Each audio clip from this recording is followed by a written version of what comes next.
and welcome to Mindset of a Sage. You already know, True and Living. Want to thank everybody for giving me their time and giving me a chance to express myself. I appreciate that a lot, and definitely want to thank y'all for that. And everybody that's been liking, and subscribing. Definitely appreciate y'all. Definitely appreciate people having an interest in what I have to say. So today we talking about ourselves and how to improve ourselves, right? Now let me tell you why improving yourself is super important, right? Because you think of it in a selfish way initially, or in a way that's like only about me. But the truth is, the best way to help your friend, your family, the community, the world, essentially, is to improve yourself. That's the best thing that you can do for anybody that you know, especially the people who are counting on you or people and things that you're responsible for.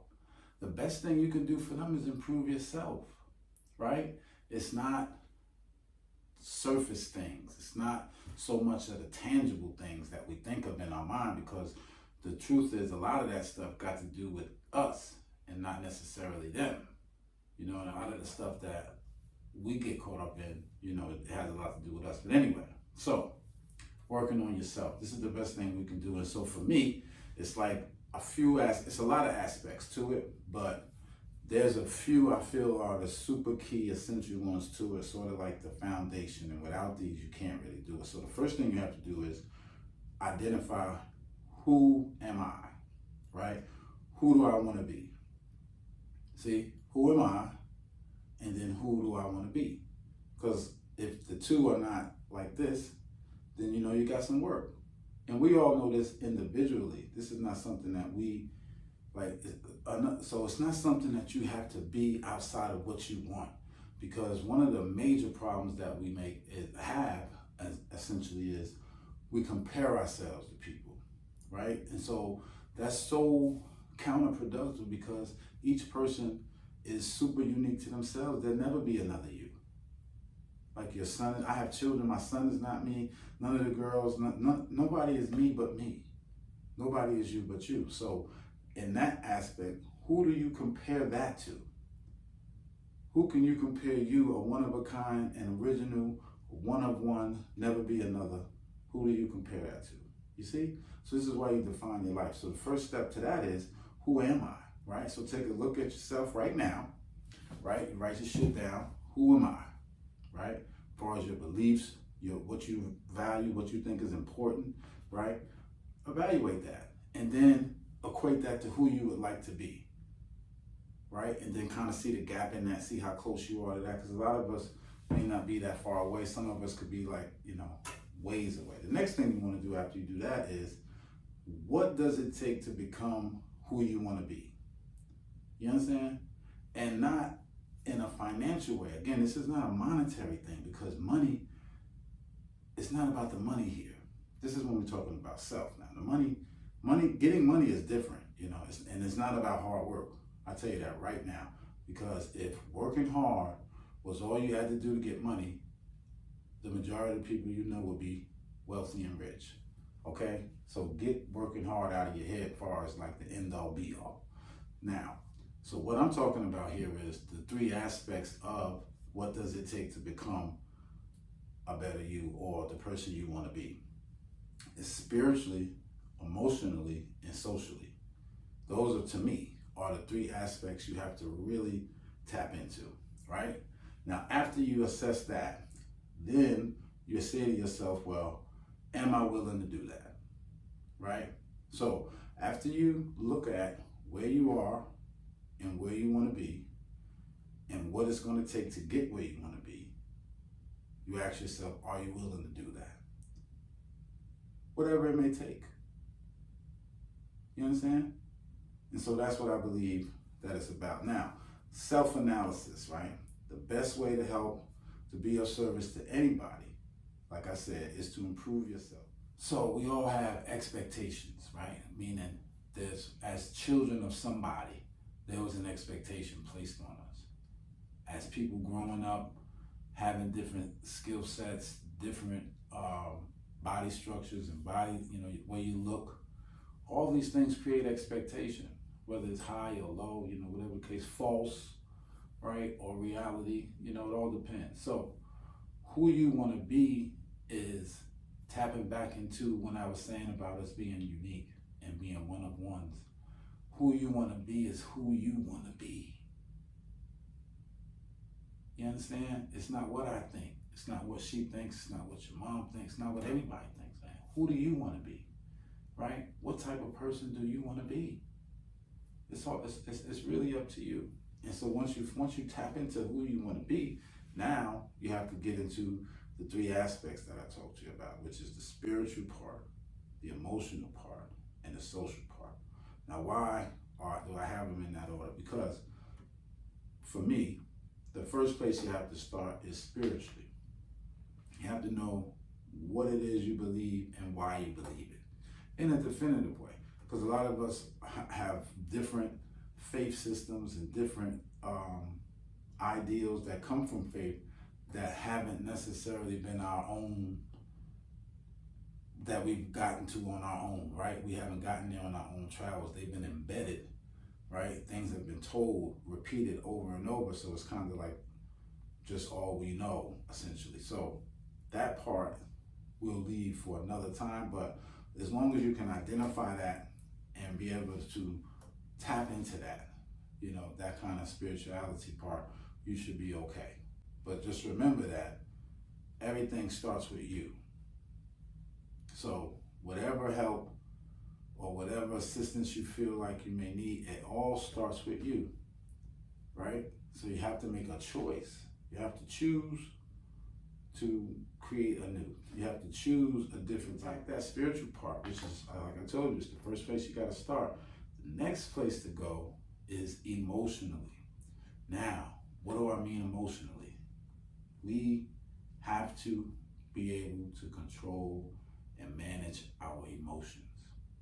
Now, how do you control and manage your emotions? The first thing you have to do rather is breathe. In the nose, out the mouth. This is what I believe. Then you have to assess what emotion it is that you're feeling right now. Like what emotion is getting ready to lead me, essentially. You gotta be able to see it. Am I angry? Is this greed, right? Is this lust? Like what is actually leading me right now? Very important for your emotional stability. Then after you do that, you have to be able to identify if what you want to say or what you want to do is going to help the situation.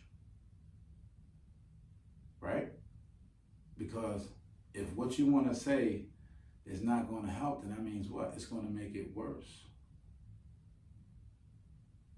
So we don't want to never contribute to something being worse than it already is. Right? So again, if what you want to say and what you want to do, if it's not going to help, then you should refrain from saying or doing it. The problem with that is our egos and different emotions that we're not taking the time to breathe and assess, they take over. And it's like, you work yourself up and convince yourself that you need to say this. You need to do this. Somebody got you fucked up. Like, I need to essentially show you in a physical way or in a verbal way that I'm not the one and I'm not having it. You see? That kind of takes over the situation there a lot of times, you know what I'm saying? And then you get, you want to say something so that people can know that you know something, or do something so people can know that you know how to do it. When playing the jester sometimes is the best move, right? Or not outshining the master in this instance might be the best move. But again, if those emotions are not in check, if you're not breathing, and if you're not identifying what's happening to you in that very moment, then more than likely you're going to end up saying something that you didn't want to say, or doing something that you didn't want to do. And by I mean didn't want to do, meaning didn't want to either do it then or have it revealed at that moment, right? Or in that way. Because I believe people say what they essentially feel, right? They say what their emotions lead them to, and their emotions are based off what? Thoughts. This is why we get defined by the quality of our thoughts, because your thoughts become beliefs, right? A habit of thought becomes a belief, right? The more you think about something, the more you create that scenario, it becomes true. That's just it. You know, when you read, that's just it, right? So it becomes that in your mind. So now it don't matter if it's true or not. This is why you have to be able to identify when you are speaking to someone who is already convinced of something. You might as well save your breath. They already think what they think. So what you're getting ready to do now is waste time and waste oxygen, you know. I got private classes about this kind of stuff. Part of it right there, you know, where you got to use silence and different things to kind of create standards with people, because, you know, once they got their mind made up, that's kind of it. Now, the last part of the aspects of that is socially. This is critical as well, because now you get to define and choose who it is and how it is you want to conduct yourself amongst people. So the type of son you want to be, the type of husband, the type of brother, the type of neighbor, the type of companion, the type, whatever it is, every role in your life, because they all matter. You can't have one aspect here, one aspect there like this. See what I'm saying? This is where you got to be more definitive about who you are. And why I say this is because you can't define these things in the moment. Like, you can't define your spirituality in the moment. You can't define your emotional stability in the moment. You can't define your social, how you're dealing with people socially in the moment. You have to predetermine these things. This is how you have principles. This is how you stay on course in spite of. Because remember, we do not get to control what happens. We only control how we respond. We are response able, right? You just don't get to control what happens. You don't get to control people. You don't get to control what they do. So when you start tapping into that, you say, okay, how I respond. So you can't make a person do nothing. You may want them, listen, right at this moment, just to get off top, right up this moment, I am in an audit. You know, I told y'all to audit yourselves and audit your relationships. I'm auditing these things right now. And I'm removing people and removing things, removing vices. Right? Now, why am I sharing this with you? I'm sharing it with you because it's tapping and testing everything that I'm talking to y'all about now. Every moment, I'm tested.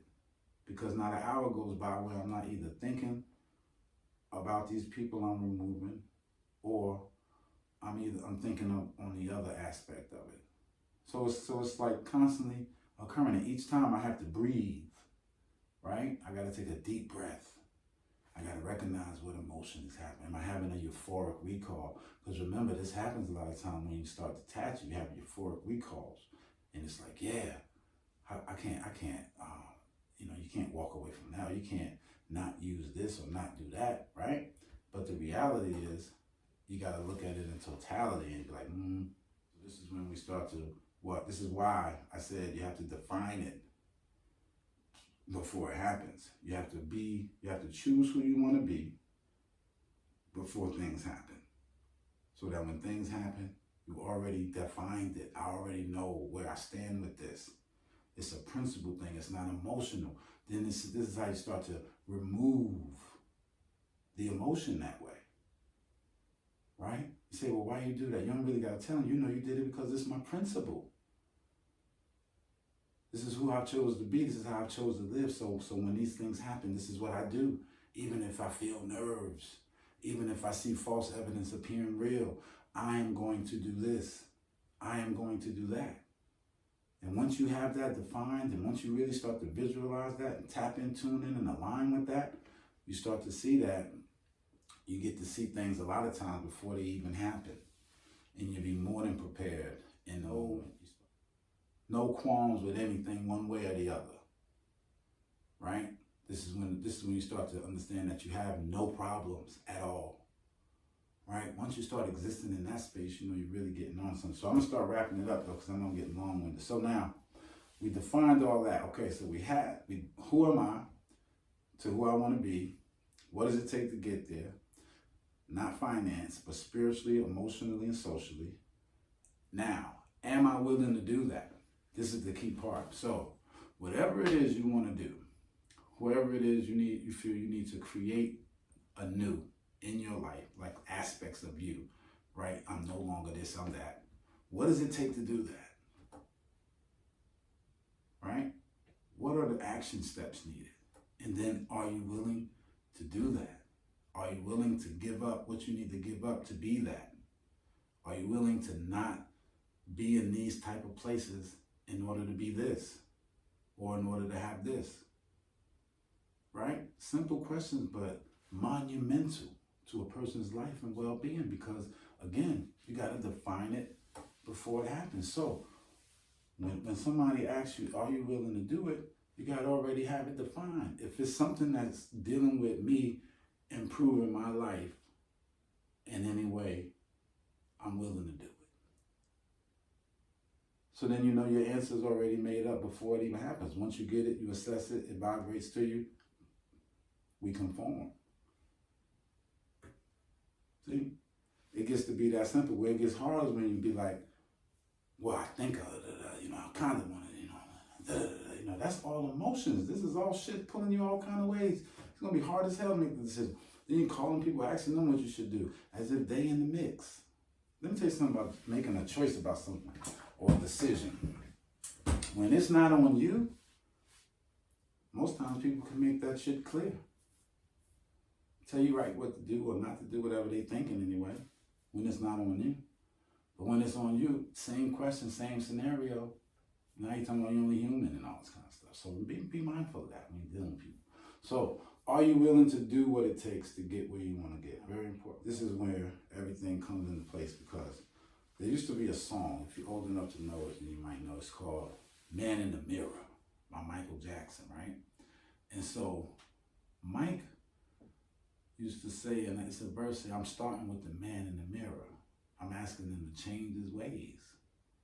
Deep shit. Deep, right? So why I bring that up is because this is the goal, and this was the reason why we created, this is why this process was started in the first place, because in order to be of assistance, you need to be of assistance to yourself. You have to improve yourself. This is the best way to help anyone. This is the best way you can assist anybody in your life. Anybody that you are directly connected to, anybody that you're responsible for, anybody that expects any type of information, monetary, whatever from you, the best thing you can do for them is improve yourself. And how you improve yourself, you define who it is you want to be. You audit yourself. You make sure that you're moving in alignment with what you believe. Because if your actions don't line up with who it is you say you are, then you fucked up, right? If who you say you are is not matching where you're at, then you fucking up.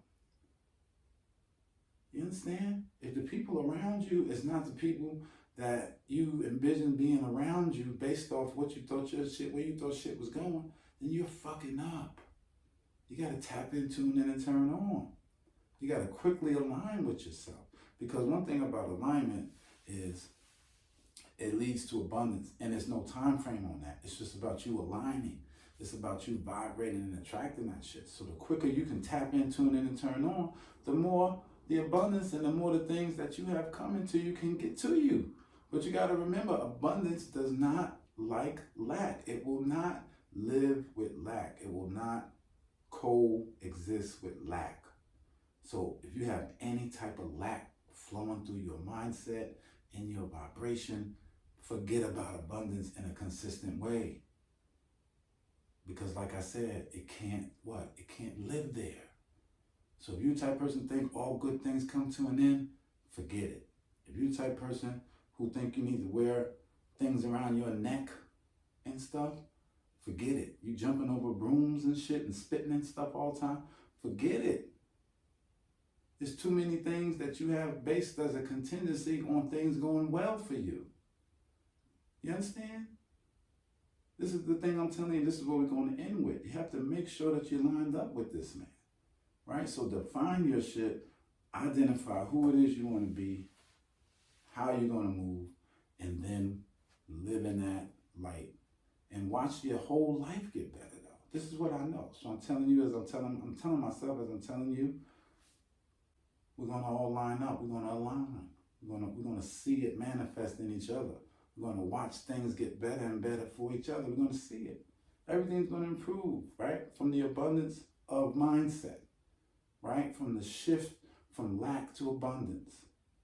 From the shift from maybe, I hope, to I am, right? Because once you understand what I'm telling you, you know there's no more maybes. It's no more ifs. Everything is I am, I will. That's it. And note I didn't say I must.